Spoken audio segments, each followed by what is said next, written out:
and then it'll have everything up there. So the words will be there. So if it's difficult to hear, you can at least see what's being said. All right. Now I'll turn mine off. Okay.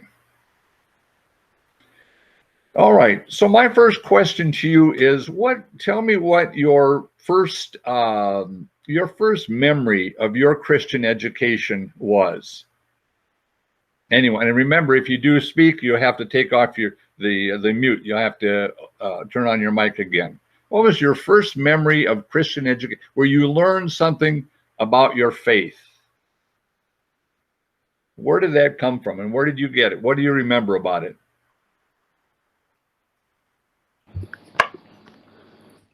You're on. Probably my pre-communion classes in CCD. I was raised Catholic. Okay. Anybody else? I went to Catholic grade school in high school, and the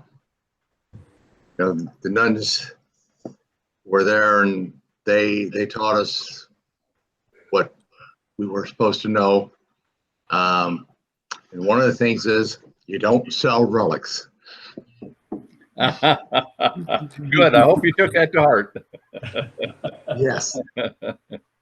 But I do have a tooth at my house from John the Baptist. No, never mind. I have one that I remember when, as my family would have devotional cards, and every night at dinner we would read those.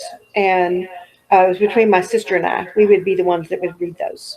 They were just scriptures. Yeah. I remember one of my early memories really is when I was 5 years old.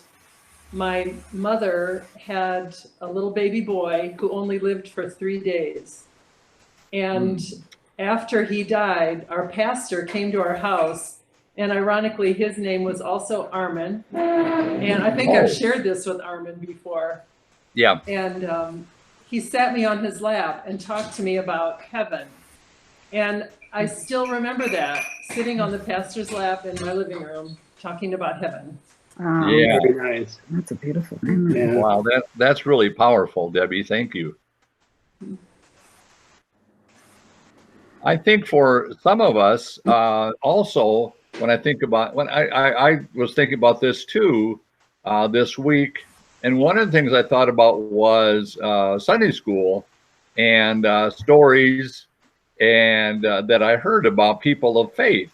But I remember that most of the stories that really got my attention were the ones that were not just of ordinary life in Israel or the characteristics of a person, but rather the miracles, rather the things that we're kind of looking at today. That is to say, things that were just phenomenal events that took place that had a lot to do. And those are things that stuck with me too.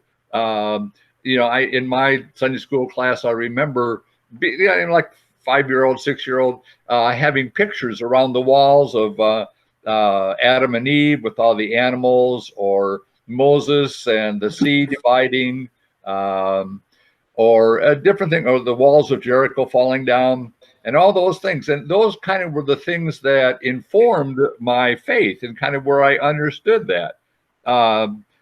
Jesus knew full well how important stories were and relating those stories. So that's what happened when those stories were told about the people that we know and the things that were important.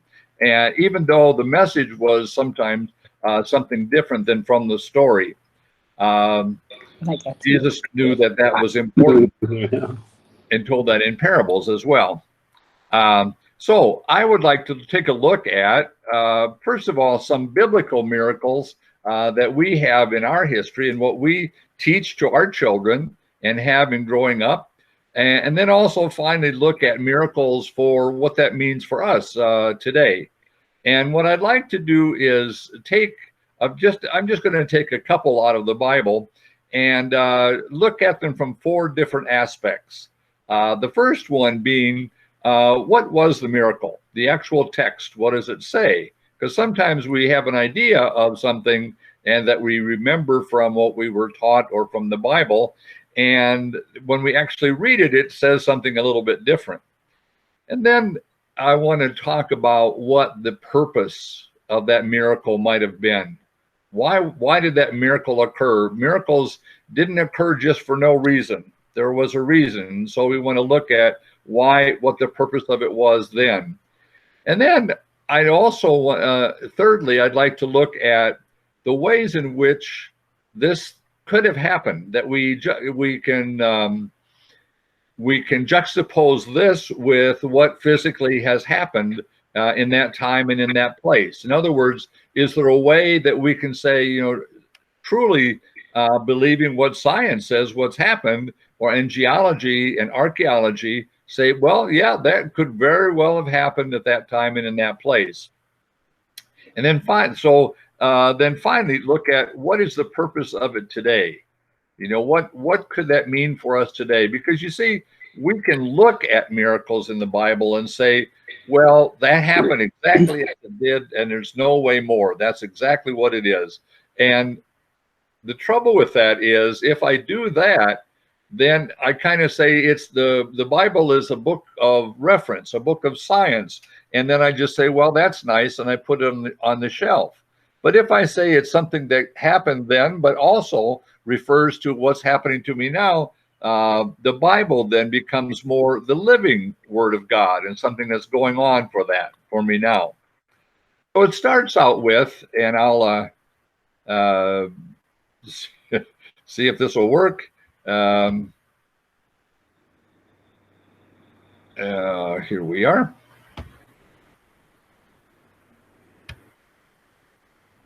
There, are you seeing that? The beginning? Okay. Yes. In the beginning, God created the heavens and the earth. Now the earth was formless and empty. Darkness was over the surface of the deep, and the Spirit of God was hovering over the waters. And God said, he spoke, let there be light, and there was light. God saw that the light was good, and he separated the light from the darkness. God called the light day, and the darkness he called night. And there was evening, and there was morning the first day. And as we know, as we go along, these are that is the formula, so to speak. That is the way that the Genesis talks about the very beginning, going from day to day, creating this and that and so forth, going through the animals and the creatures and everything that there is on the earth. We'll sit back. I'm sorry? Okay.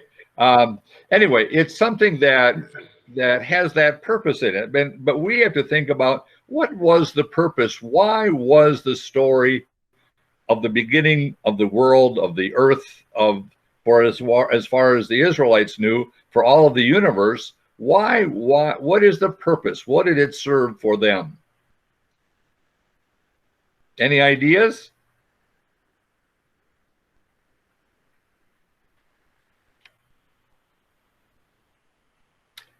I'll give you a clue if you have your Bible there or you know it. Deuteronomy 6:4. Yes, Nick? Barb? The creation story explained why we were here, how we were here, and who started it. Yeah, it's the very basic. Very good, exactly. It's kind of when, for example, if an Israelite son would ask his parents, why are we here? Or where did it all start? They could say, let us tell you. And for hundreds of years, they did just tell. It wasn't written down, but it was told from one generation to the next. This is how the world began. Now, Deuteronomy chapter 6, verse 4 says, it's called the Shema, which is here. Shema is Hebrew for hear. And it says, hear, O Israel, the Lord your God is one. And that is kind of the message of the first 5 books of the Old Testament. there is one God, and you really need to worship only that one God. The idea being that if you look at all the other things that are created by that God, you can say, don't worship them. You don't worship the sun, the moon, the stars, or the trees, but rather the one who created all of them. The point being that the Lord your God is one. Those were the first words and the special words, and don't go worshiping any other gods. Now, what might be a way we understand this from a scientific way?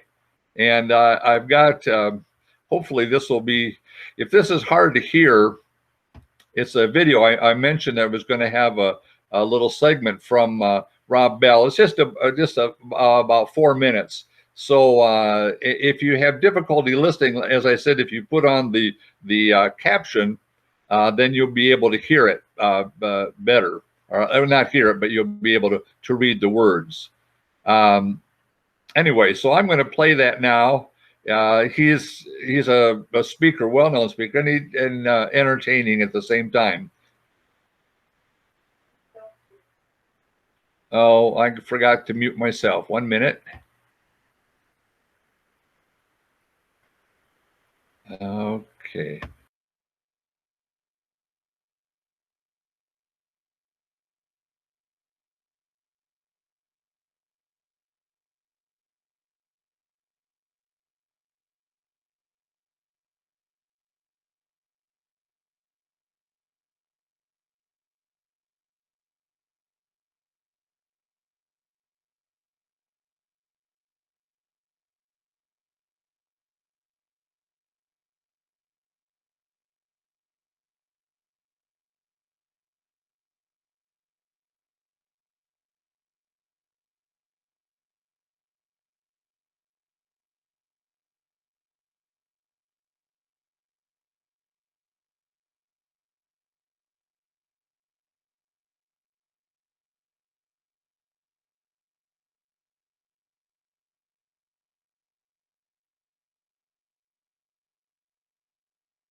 When it comes to light, there is no A plus B. Light just does its own thing.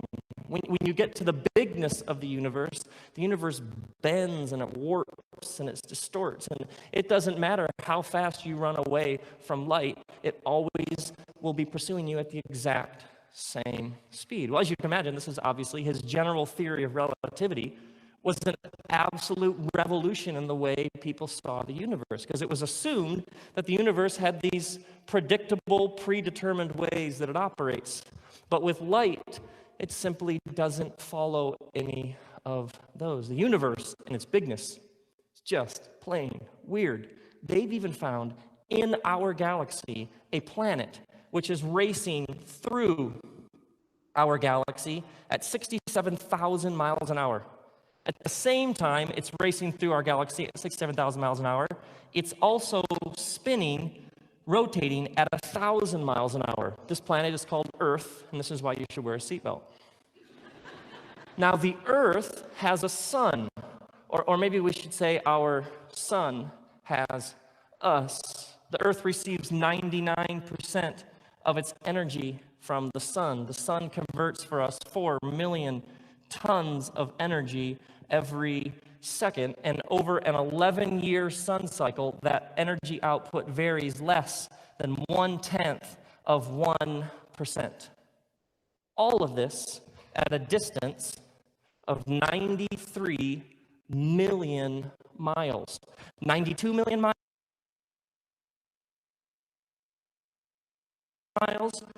no life on planet Earth.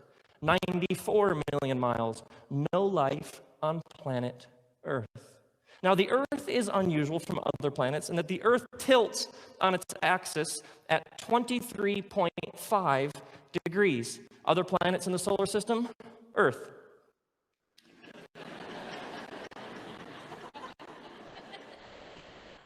Now, the question is, why does the Earth tilt? Well, if the Earth did not tilt, it would run the risk of becoming what's called tidally locked, which means one side of the Earth would get stuck facing the sun all the time, while the other side would never see the sun. So the one side of the Earth would get hotter and hotter and hotter until it could not sustain human life, while the other side would get colder and colder and colder until it could not sustain human life. So this 23.5 degree tilt of the Earth's axis is just exactly precise to allow this little blue and green floating ball to sustain human life, which raises the question, why does it tilt?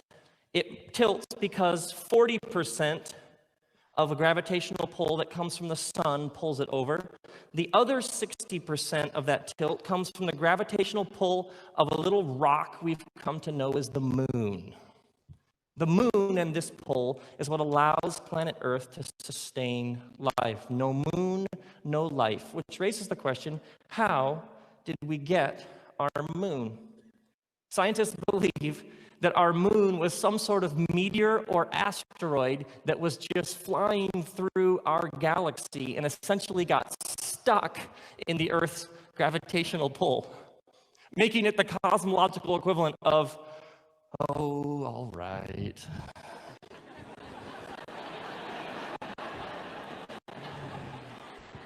But I have a dark side.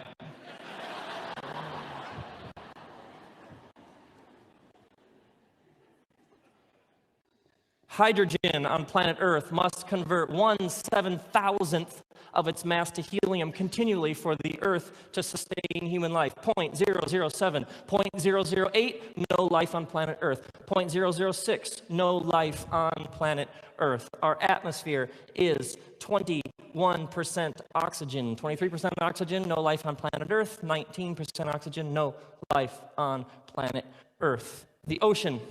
Our oceans are 3.4% salt. The oceans are 3.4% salt, which is the exact percentage of salt in the human bloodstream. 4% salt in the oceans or our bloodstream, no life on planet Earth. 2% salt in our bloodstream or the oceans, no life on planet Earth. This is, by the way, called the science of fine-tuning. And there are hundreds and hundreds and hundreds of these unbelievably precise numbers that all add up to life on planet Earth. Carbon levels, gravitational force, the density of particular minerals and primal elements that all add up perfectly. Metaphor is simply this: it's as if there are these dials to create and sustain life on planet Earth. It's as if there are hundreds and hundreds and hundreds and hundreds of these dials, and every single one of them has been adjusted just perfectly. And this one goes to 11. And every single one of them adjusted just perfectly, hundreds of them. It isn't just that there are hundreds and hundreds of them, and somehow someone has adjusted them just perfectly. It's the haunting truth that if just one of them were even slightly turned in any direction, it would render the accuracy of all of the hundreds of others irrelevant. It isn't just that there are hundreds and hundreds and hundreds of these dials. It's as if you just messed with one of them. It wouldn't matter about the precise accuracy of every single other one. What a strange, mysterious little floating blue and green ball we call home.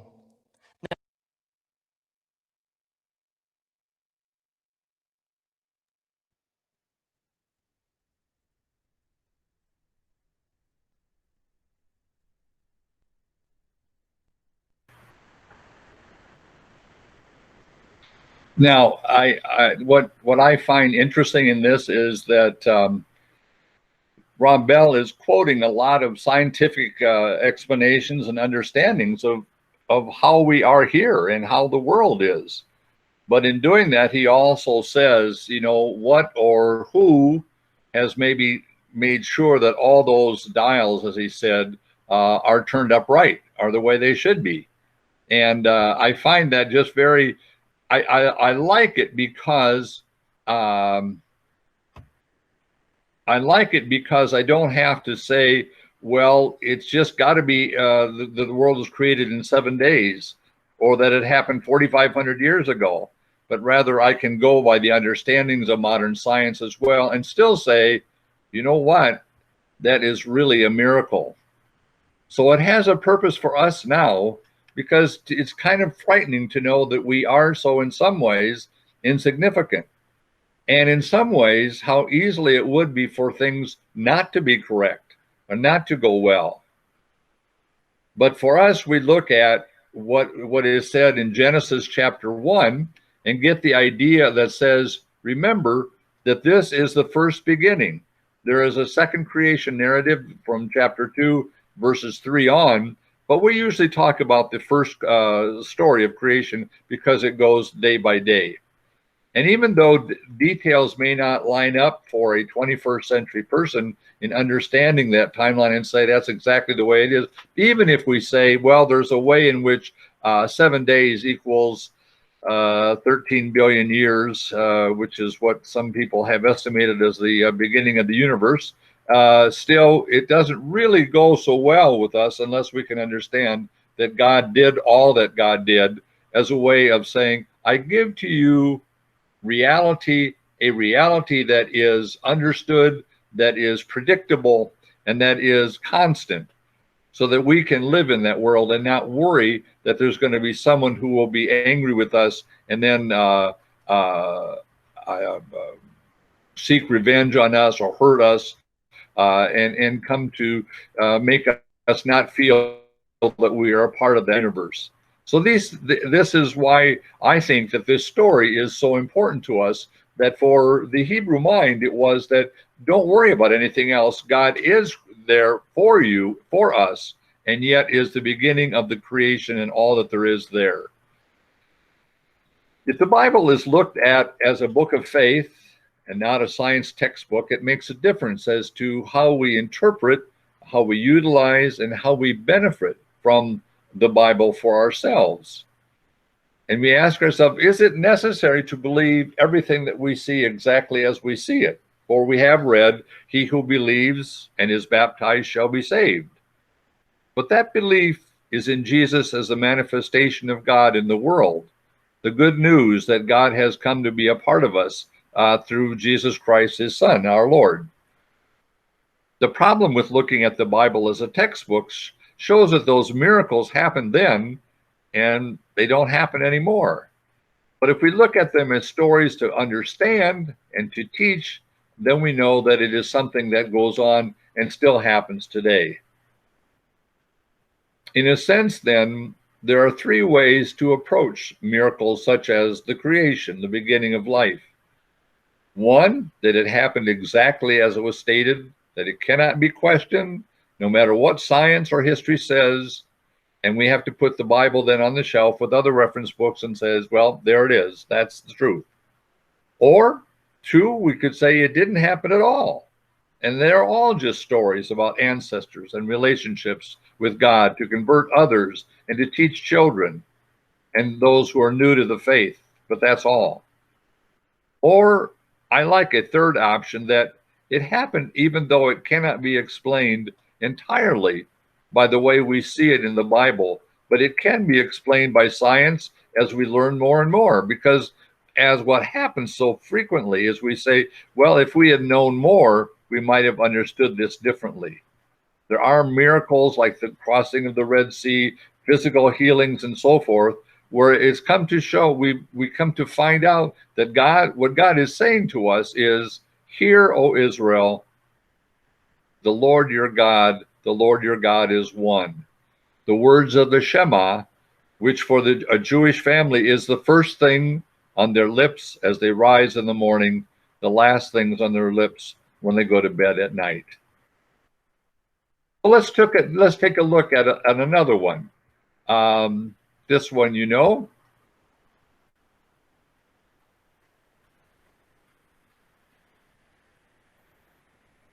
It's from Exodus chapter 14, verses 21 to 24. Then Moses stretched out his hand over the sea, and all that night the Lord drove the sea back with a strong east wind and turned it into dry land. The waters were divided, and the Israelites went through the sea on dry land, with a wall of water on their right and on their left. The Egyptians pursued them, and all Pharaoh's horses and chariots and horsemen followed them into the sea. During the last watch of the night, the Lord looked down from the pillar of fire and cloud at the Egyptian army and threw it into confusion.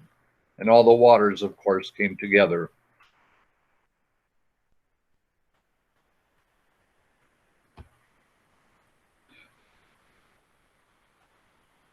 What was the purpose of that for the Egyptians and for the Israelites? What is the purpose of that miracle in the Bible?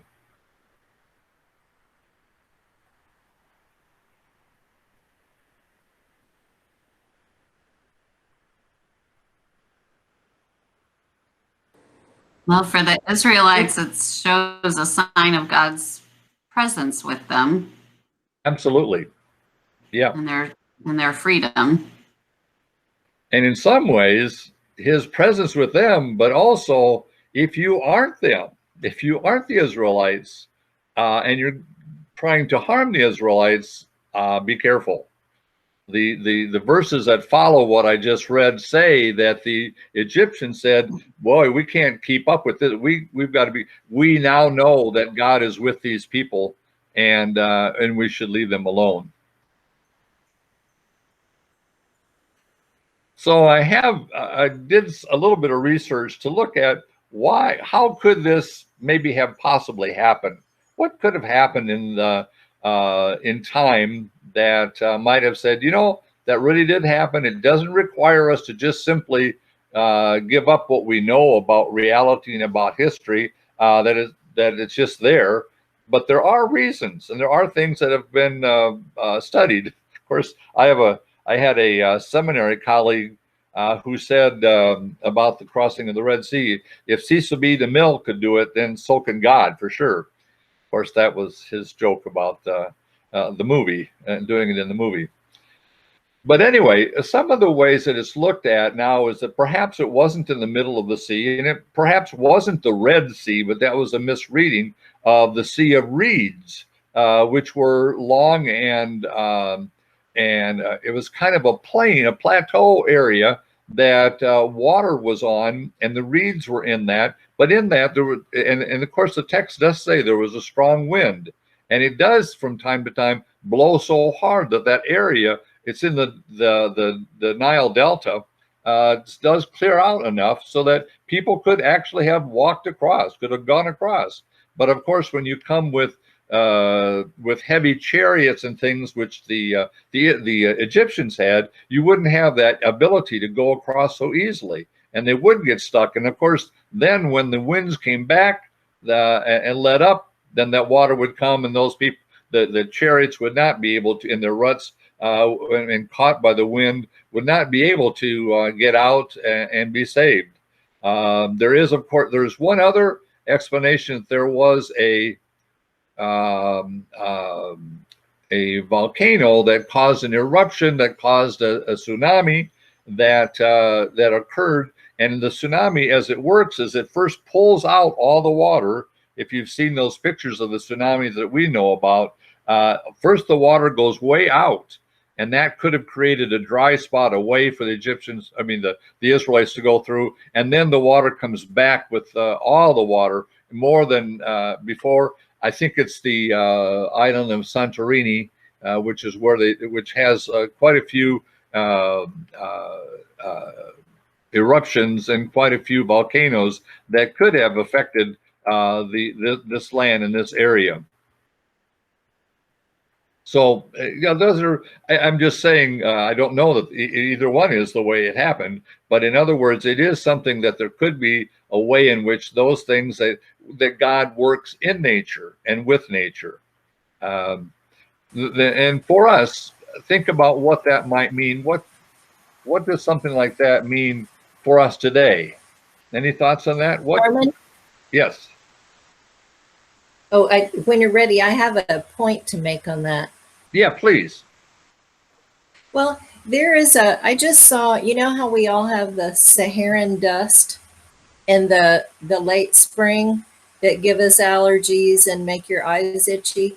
Yep. Well, Mark and I just saw on Netflix, there's a show called Connections, and the episode on dust explained that kind of miraculously of the a lake in the Saharan desert that still has 1,000 years of dust.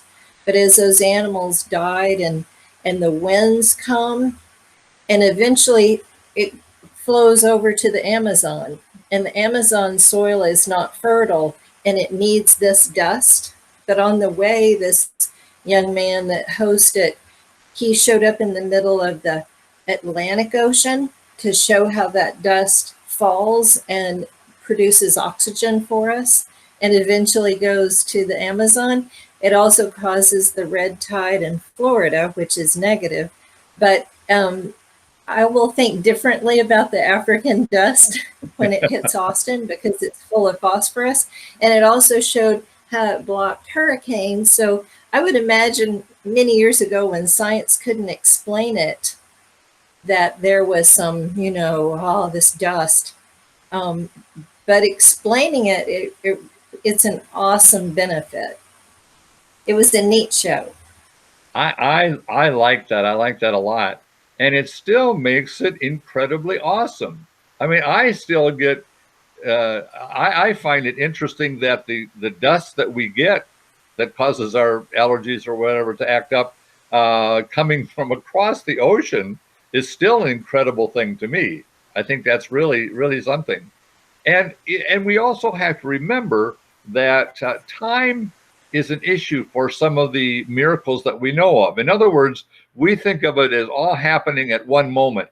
The water was, for example, was divided, and then all of a sudden it came back together again. Where in fact it may have been more of a natural reaction, a natural thing that occurred, but still demonstrating the power of God and the faith that the Israelites could have in God, looking at what's happening. Good. And what about for us? What does that say for us today? If we think about that, if we think, what does the crossing of the Red Sea or the Sea of Reeds, what does that have to do with us? I hope we're not going to just put it on a shelf and leave it there.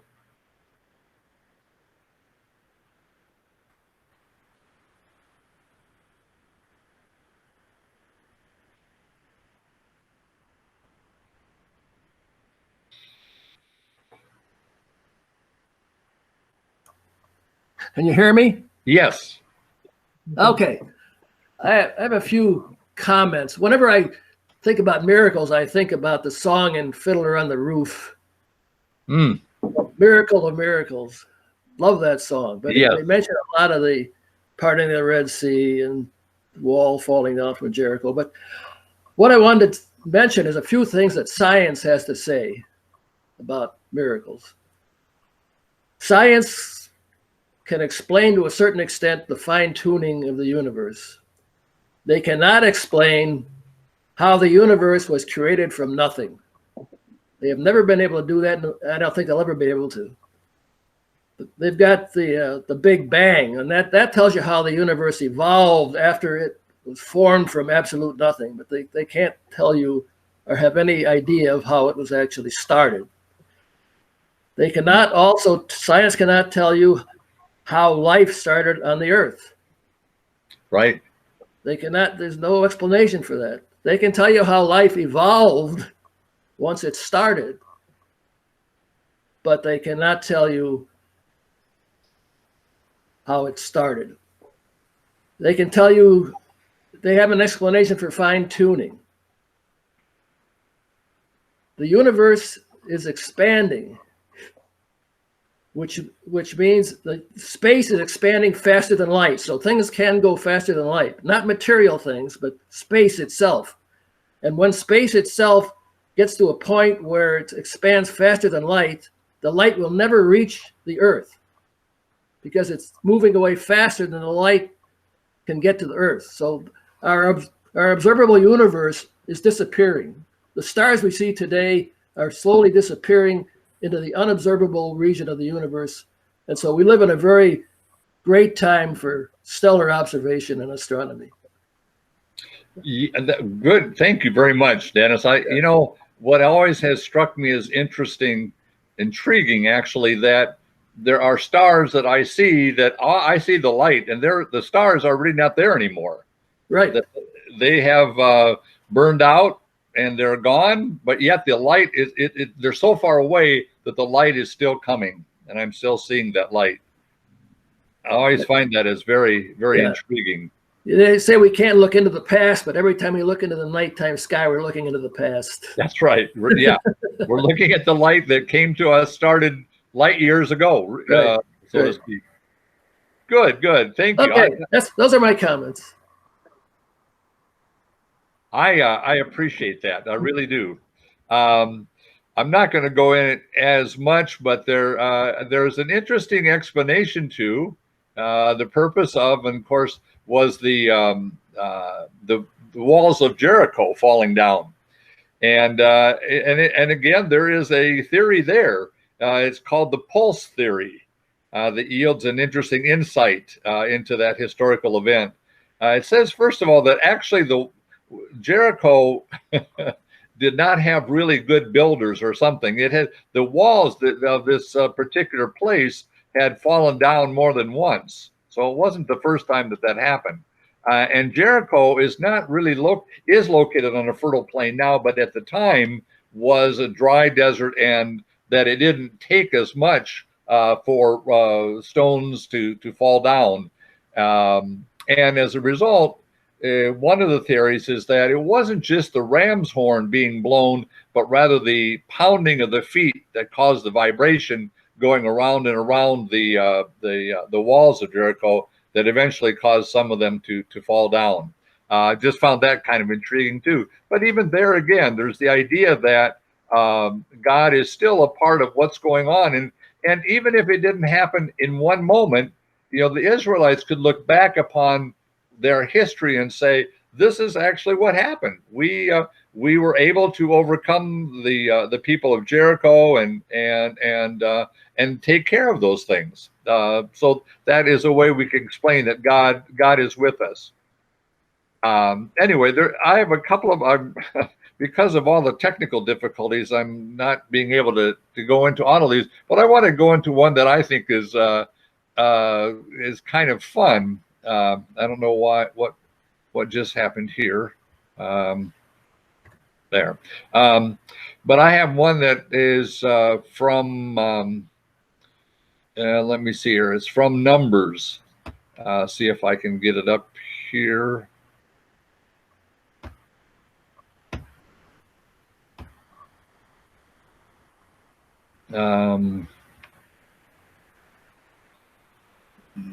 Okay. Hey, Armin, while you're getting that up, one thing that you had asked was, what does that mean today about the Red Sea?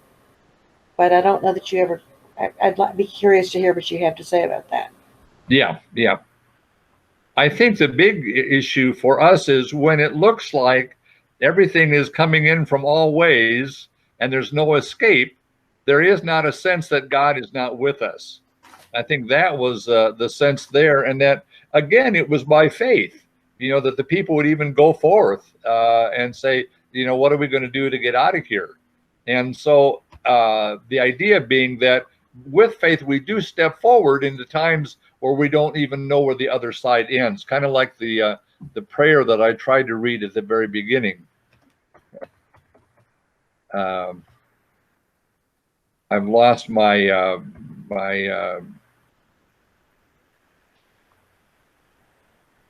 here we are.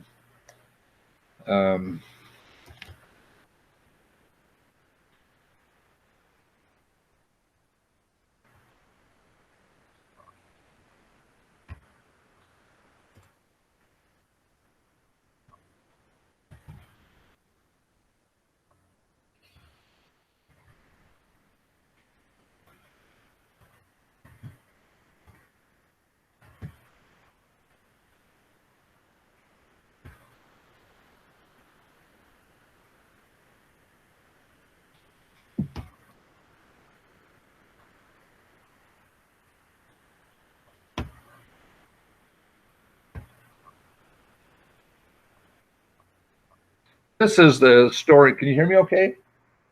This is the story of Balaam's donkey. Some people may know the story, some people may not. I always found it interesting.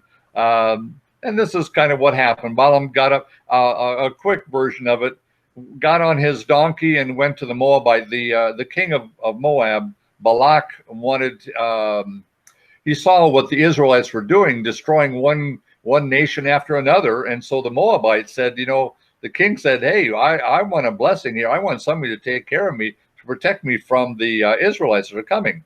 But then it said, but God was very angry when Balaam got up to go talk to Moab, and the angel of the Lord stood in the road to oppose him.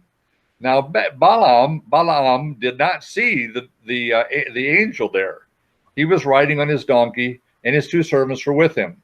Now the donkey, on the other hand, did see the angel standing in the road with a drawn sword in his hand, and it turned off the road into the field, kind of like just went off its own way.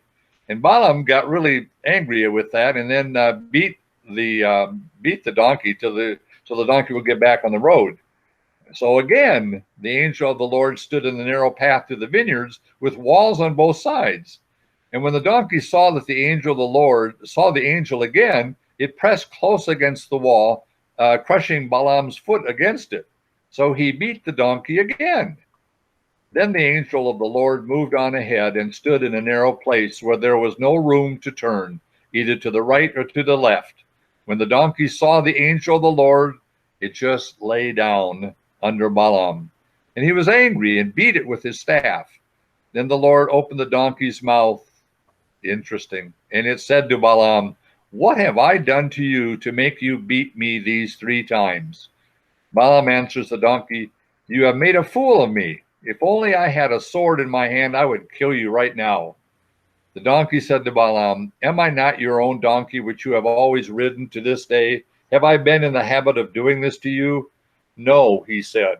Then the Lord opened Balaam's eyes, and he saw the angel of the Lord standing in the road with his sword drawn. So he bowed low and fell face down.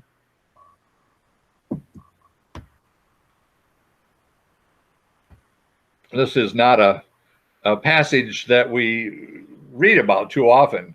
I find it interesting. The 7th grade class always are interested in reading this, and I find a couple of things interesting. First of all, obviously that the donkey can speak, and that secondly, that Balaam doesn't say, oh, wow, you're speaking. He just answers him. He said, no.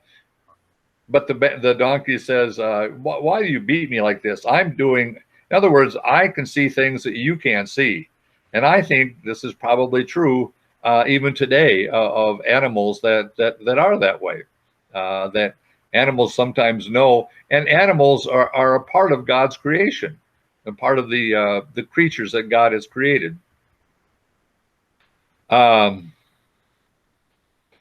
So let's jump quickly, very quickly, to the New Testament, And most of the miracles there, as the Roman Catholic Church noted, are healings, miracles of healings.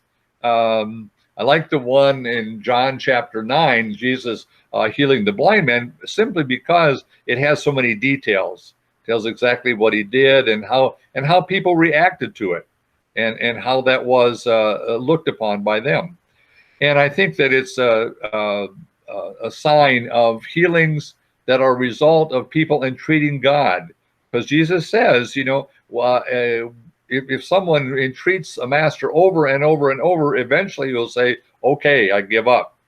And I know that there are a lot of healings that occur even today when people pray and pray for something. And not that it always is answered in the same way or that happens the same way, but that there are things that we would look at as miracles, and other people might say, no, it just happened because you had good medicine, you had a good doctor, or your body just simply healed itself. Someone asked last week if there is a statement of the of miracles by the ELCA, and I said no, there wasn't. I didn't think there was, but I just for fun I looked up or Googled ELCA and miracles, and I read this reading right here. It says a 70-year-old man named Walter Williams was a Mississippi farmer. He died in hospice care on March 2nd, 2014. A nurse and a family member called the coroner to say that he had died. Soon after, Coroner Dexter Howard arrived and pronounced him dead at 9 p.m. He was placed in a body bag and transported to the local funeral home. The coroner began to prepare the body for burial, and then a surprising thing happened. The bag started to move. There was kicking and breathing.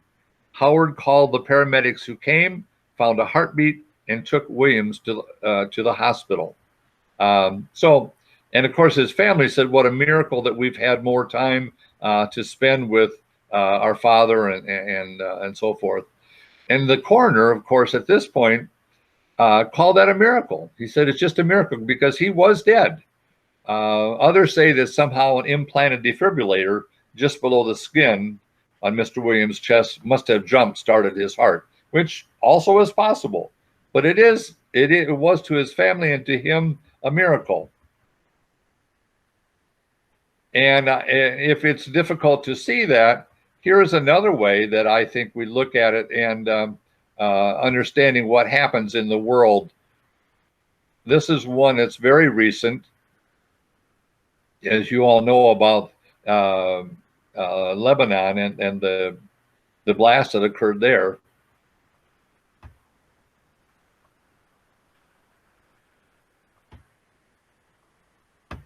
Into the delivery room where his wife Emmanuel was about to give birth, Edmund meant to capture their son's first moments on camera.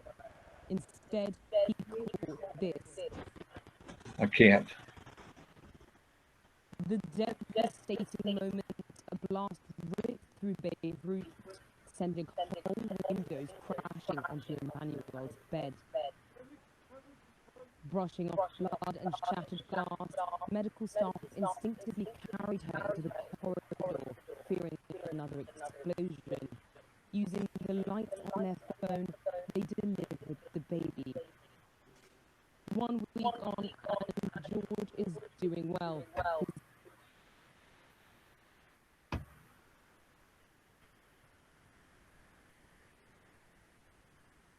I'm sorry if the sound wasn't very good on that, but I think you kind of got the picture and perhaps saw the story on the news with a woman who was giving birth and went to the delivery room, and the windows blew in and glass was all over her and all over the floor, and they had to take the mother into the hallway, and she delivered then in the hallway with the use of the lights from cell phones and so forth. And of course, what I really love is the end picture of the baby, very healthy, did very well. And I know that to many people, you would say scientifically, well, the blast was far enough away, the walls were strong enough, and there were good medical professionals there to help the woman.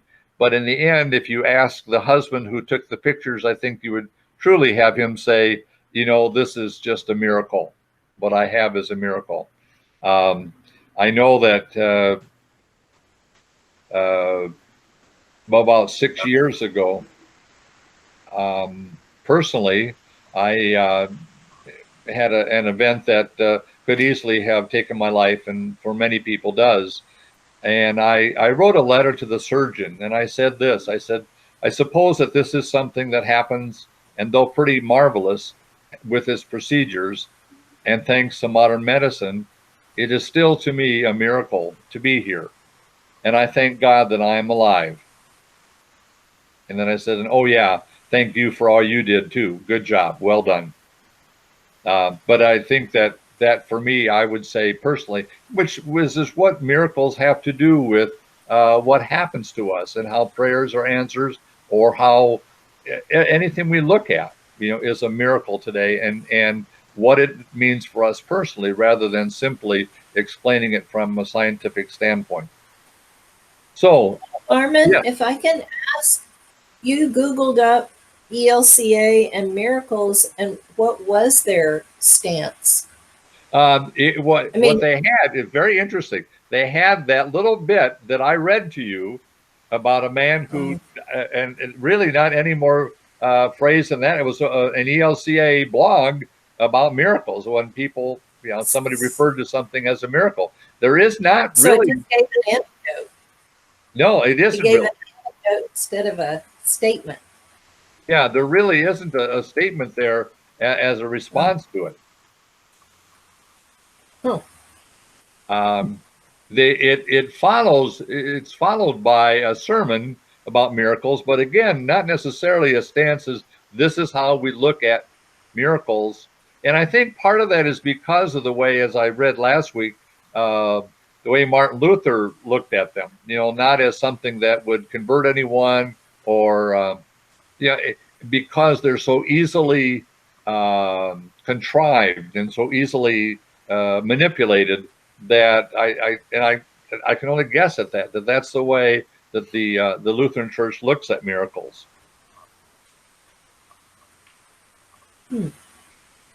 So, but again, it kind of goes back to that quote by Albert Einstein.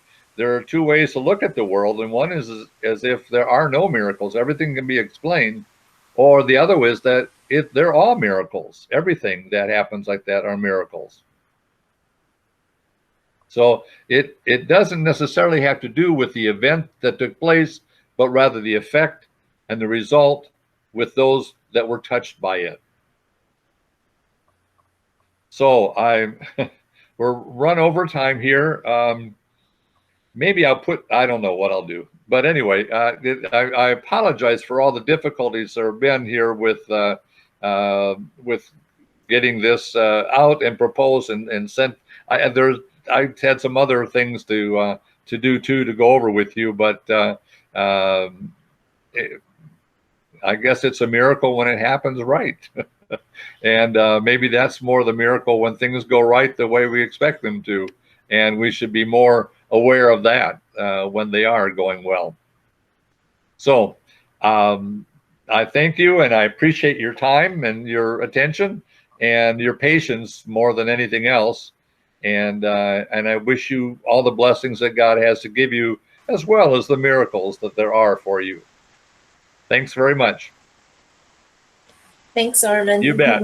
You bet. Thank you, Armin. Thanks. Have a good week. You're very welcome. Thank you, Armin. Hi. Absolutely. Thank you. Totally Bye, my everybody. Bye. Have a good week. See you next week at the coffee hour. Thank Hope you. to see y'all at coffee hour next week, and maybe we'll figure out a way to finish up with Armin on another Sunday. Yeah, And that I'll would be. chat about that. And Good. see you next week. It's Now everybody hour. get to worship. Stay safe, everyone. Yes, be safe. Bye.